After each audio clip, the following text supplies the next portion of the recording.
I never thought I'd be the guy to catch his wife cheating, but here I am. My name's Mark, and I'll be honest, things started feeling off a while back, but I just chalked it up to stress from my deployment. I'd been overseas for almost a year, working long hours, sometimes double shifts, trying to provide a better future for my wife, Lisa, and our two kids. When I was home, I'd catch little things. Her phone ringing more often than usual late nights, sneaky texts that she'd hide quick when I'd walk in the room. But she always had some excuse. She'd say I was paranoid, that I was imagining things, or that I just didn't trust her. She'd get bitchy, say I was overreacting, accuse me of being insecure. Yeah, typical stuff. I tried to ignore it, hoping it was just my mind playing tricks on me. But then I noticed her acting weird whenever I'd call or message her during the day. She'd get defensive, snap at me, tell me I was being crazy for doubting her. That hurt, yeah, but the thing that really made me suspicious was her odd behavior around her phone. She'd hide it. When I got close, lock the screen, and then suddenly she'd be busy. Or her excuse was always that she was talking to her sister or some friend, but I knew better. I had a gut feeling something was wrong. One night I was going through some of her stuff, nothing crazy, just trying to find some reassurance. I was checking her jewelry box and I saw a small, wrinkled piece of paper shoved way in the corner. It looked like a receipt or a note, so I pulled it out. It was a sonogram photo. Just a regular ultrasound picture. Nothing unusual at first glance, but then I looked closer. The date on it was just a few weeks before I deployed. That's when my stomach dropped. I instantly wondered who the kid was. I looked at the name on the sonogram and it was a woman's name, not Lisa's. My heart started pounding. I flipped it over and there was no other info, no indication of a doctor or hospital. Just that tiny picture buried in her jewelry box. This was the moment I realized she'd been hiding something from me all along. The sonogram was proof she'd been pregnant, probably with my best friend Jason. That's when everything clicked. The late nights, her weird attitude, the texts she never let me see. All of it was linked to this secret life she'd been living behind my back. I wasn't just paranoid or insecure. My wife, the woman I loved, was cheating on me with my best friend. And she lied to my face about everything, especially about the kid. I felt sick. My mind raced with anger, betrayal, and heartbreak all at once. How could she do this? How could she lie to me for so long and act like I was the crazy one? After finding that sonogram, I couldn't just sit there and do nothing. I needed to confront her, get some answers, even if I already knew what I'd find. I waited until she was home that evening, her typical bitchy attitude in full force when I asked about her day. I kept my cool, asked her to sit down, and then pulled out the sonogram photo. Her face instantly changed. Her eyes got defensive, her whole posture stiffened. "What is that?" I demanded, holding it up. "Tell me what it is, Lisa." She looked at it, then scoffed like I was stupid. "Oh, it's just a stupid ultrasound. I was going to tell you about it. I was going to tell you when I was ready." Her voice was tone deaf, like she didn't care about the truth or how much she was hurting me. "Bullshit," I shot back. "That's not just some random ultrasound. That's someone's kid, Lisa. You lied to me about everything. You've been hiding this from me for months." She rolled her eyes, crossing her arms. "Overreacting, Mark. You always do this. You're jealous, insecure, and now you're trying to make me look bad because I was with someone else. Yeah, I cheated, but I didn't mean for it to get this serious. It's just sex, okay? Just sex, and it's not like I planned for any of this." I couldn't believe what I was hearing. She acted like I was crazy, like I was the problem for wanting to know the truth. But I wasn't going to let her dismiss it that easily. "Who's the guy, Lisa? Tell me. Is it Jason? Is that kid his?" She scoffed again, sneering. "You think I'm stupid? You really believe I'd cheat with your best friend? Grow up, Mark. You're paranoid. It's probably just some mistake, some ultrasound I did for my own reasons. Maybe I was feeling sick and I did it. You're blowing this out of proportion because you're gone all the time. You don't get to control me or what I do." That was the moment I knew she was lying even more than I thought. The way she refused to admit anything, the way she kept spinning stories like I was the crazy one, it was all just her trying to cover her tracks. I felt this rage building inside me. How could she betray me like this? How could she lie so blithely? I wanted to shake her, scream at her, but I managed to stay calm enough to say, "You're not fooling me anymore, Lisa. I know about the kid. I know what you did, and I swear I'll get to the bottom of this." She looked at me, her eyes cold and defiant. "There's nothing to get to the bottom of. You're just insecure. You're just jealous because I found someone better than you. And you're going to have to live with that." That was the first major blow. I felt my world crumbling, but I knew one thing: I wasn't going to walk away without answers. I had to find out everything. Who the hell was this guy? How long had she been lying to me? And most of all, what was I going to do about it? The next few days were like living in a nightmare. Every time I tried to talk to her, Lisa would get bitchy, dismissive, and somehow even more aggressive. She kept insisting I was crazy for doubting her, that I was just insecure because I was gone so long. She said the sonogram was a mistake, that she'd never cheated, and that I was just paranoid. But I wasn't buying any of her lies anymore. I had the evidence, and I knew she was lying about everything. In a moment of clarity, I decided I needed to dig deeper. I started digging through her phone, her emails, anything that could give me more answers. I found a string of texts between her and Jason, mostly late-night messages. At first, it looked innocent, just some "miss you" and "can't wait to see you" stuff. But then I saw the really telling ones, the ones that confirmed something more. They were talking about meeting up again soon, about how much they both wanted it, and even plans that involved her sneaking out late at night. My stomach twisted. I knew this wasn't just some fling. They were hiding something serious. I also found pictures on her phone, some of her and Jason together in private, smiling like they didn't have a care in the world. I saw pictures of her with a bump and my mind just froze. How the hell did I miss all this? How could I have been so blind? That sonogram wasn't just some mistake. It wasn't even about her being sick or feeling weird. It was about her hiding a whole secret life from me. The kid was real, and I was supposed to pretend I didn't know. I couldn't take it anymore. I decided I had to confront her again, but this time I wanted to catch her in the act or get her to admit the truth outright. I set up a fake scenario, told her I was going out for a few hours, but I secretly stayed home, hiding in the shadows of the living room. I wanted to see her reaction when she thought I wasn't around. I was close enough when she slipped her phone out of her purse and started texting Jason again. I saw her smile at her screen, the way her fingers moved quickly, her eyes full of that guilty pleasure. The way she looked at her phone like she was hiding a secret from the world.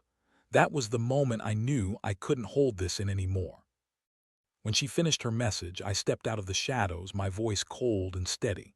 "Lisa, I know everything, about the sonogram, about Jason, about all of it." Her face went pale for a second, then she snapped back to her usual bitchy attitude. "You're nuts. You're making this all up because you're insecure. You don't trust me, so now I'm the crazy one." I looked at her, feeling this mix of anger, heartbreak, and betrayal. "No, Lisa, I've seen enough. I know you lied to my face for months. I know about the kid, and I know about your little affair with Jason. How long has this been going on? Were you planning to leave me? Or was I just some idiot you used to get what you wanted?" She started crying then, fake tears, I knew that much. "You don't understand, it was just sex, temporary. Jason's not the father, I swear. I didn't mean for any of this to happen. It's your fault I cheated. You're never here, you're never around. I was lonely and I made a mistake. Just one mistake, and I regret it." Regret it?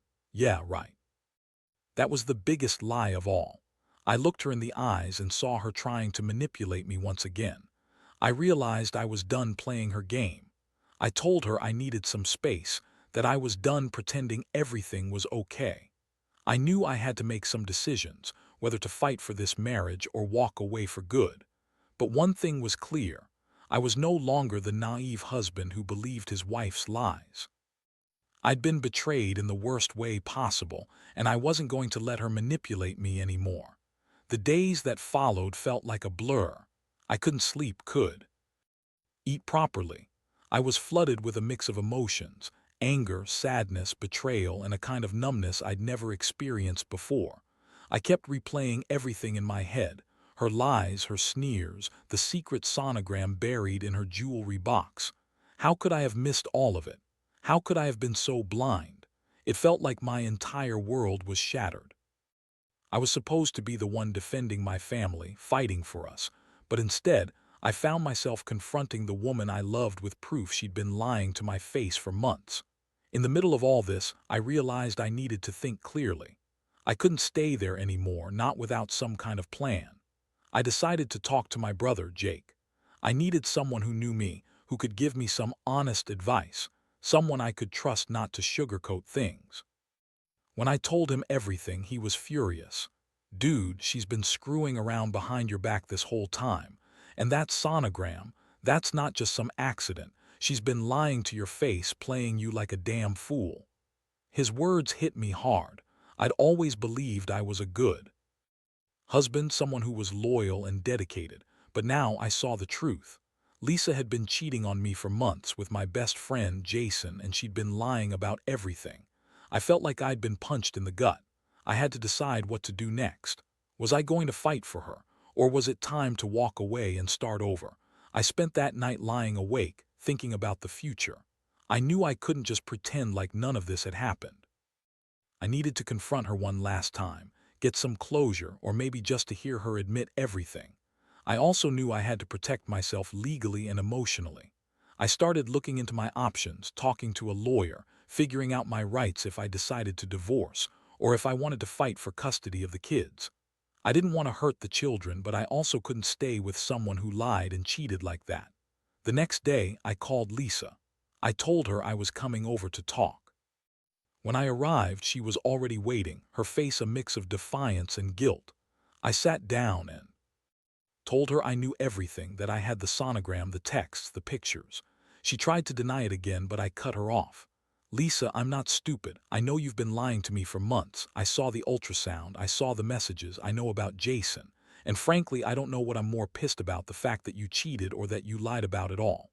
Her eyes flickered with anger. You have no right to accuse me. You're never here. You're never around. I was lonely, Mark.